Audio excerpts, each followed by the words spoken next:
शव यात्रा। अमरपुर नाम के एक गांव में विमल हलवाई अपने 2 छोटे बच्चों और बीवी के साथ रहता है।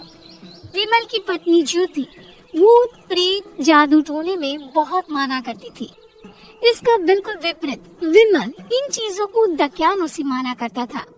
रोज की तरह विमल अपने मिठाई की दुकान जाने के लिए निकलने की हड़बड़ी में होता है। मैं निकलता हूँ ज्योति, देरी हो जाएगी, दुकान भी खोलनी है मुझे।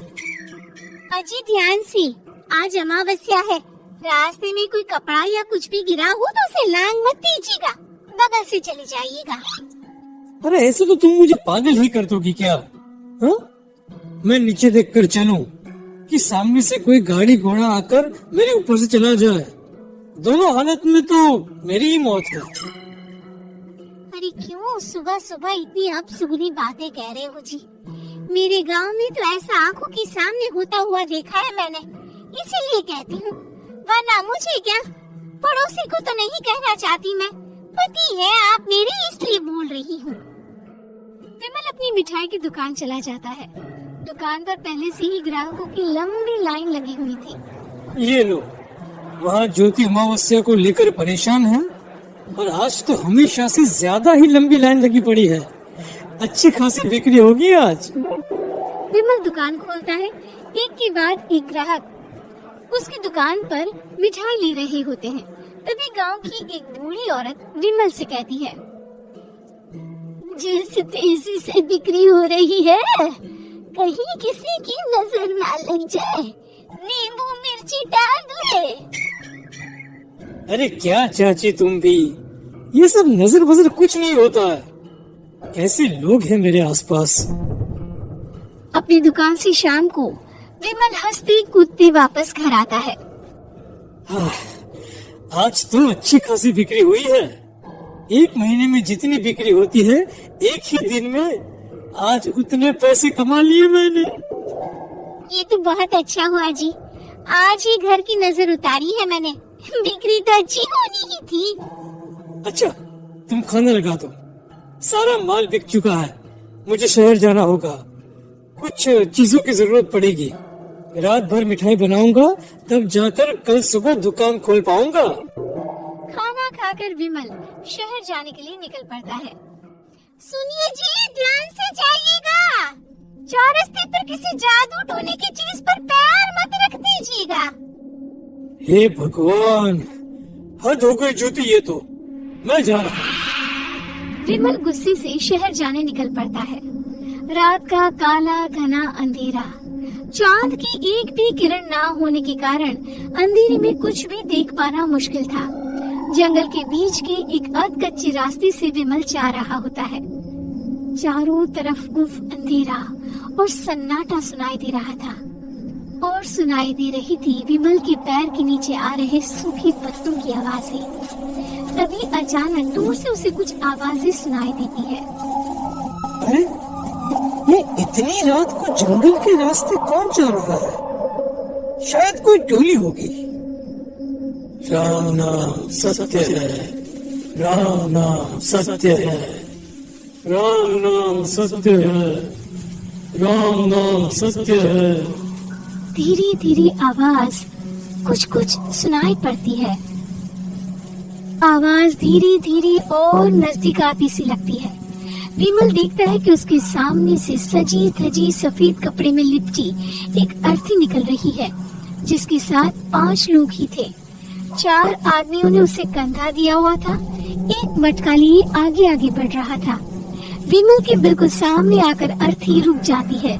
उसमें से एक आदमी विमल से कहता है, अरे भाई, जरा अर्थी को कंधा लगाना, मैं बहुत थक गया हूँ, बड़ी मेहरबानी होगी।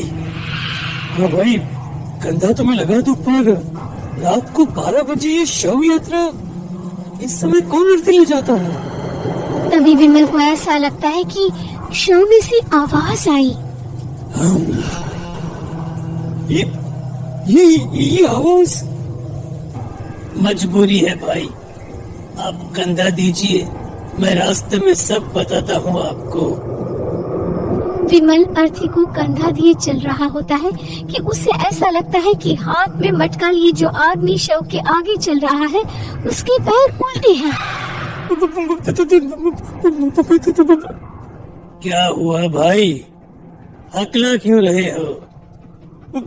वो आपके साथी के पैर उल्टे। विमल अपनी बात पूरी भी नहीं कर पाता कि वो देखता है कि उस आदमी के पैर तो सीधे ही हैं। अरे नहीं, कुछ नहीं, मुझे शायद वहम हुआ होगा। धीरे धीरे सब आगे बढ़ रहे होते हैं। तब विमल को अचानक लगता है मटके में से एक हाथ बाहर आ रहा है। विमल घबरा जाता है। इसके पहले वो कुछ बोल पाता, कल्लू कहता है, मेरा नाम कल्लू है। हम 6 दोस्त थे, जिसमें से एक को तो तुम सोया हुआ देख रहे हो। इतनी पक्की दोस्ती थी कि जैसे हम सब सगे भाई हैं। पर किस्मत का कोई क्या कर सकता है। आज से 4 साल पहले एक नदी में हम सब नहाने गए थे, जिसमें डूबकर राजेश की मौत हो गई। किसी मजबूरी के कारण हमें उसकी अर्थी को रात को ही शमशान घाट ले जाना पड़ा। हम 5 उसे ले जा रहे थे। 4 साल पहले आप 5 में मैं कुछ समझा नहीं। मंकू अपनी गर्दन पीछे घुमाकर अपनी आंखें बड़ी बड़ी कर विमल से कहता है, अरे भाई, पूरी कहानी खत्म होने दो, फिर बीच में बोल लेना, ठीक है? तभी रास्ते में एक हादसे में अपने दोस्त के साथ हम सभी मर गए। वो सामने देखो, हमारा दोस्त। विमल सामने देखता है। उसे दिखता है कि एक ऐसा आदमी जिसका शरीर कई जन्मों से पानी के अंदर रहने के कारण सफेद पड़ गया है। उसकी आंखें बाहर की ओर निकली हुई थी। फिर ये अर्थी किसकी है? अर्थी के साथ के लोग अर्थी को नीचे रखते हुए एक साथ विमल की ओर देखते हुए कहते हैं, तुम खुद ही देख लो। विमल शव पर से सफेद कपड़ा हटाता है। शव की जगह खुद को ही देखकर विमल के होश उड़ जाते हैं। वो शव विमल की ही थी। पलक झपकते ही विमल उस अर्थी की जगह पर होता है। 6 के 6 दोस्त उसी तरह अर्थी को उठाकर चलने लग जाते हैं। राम नाम सत्य है। राम नाम सत्य है। राम नाम सत्य है।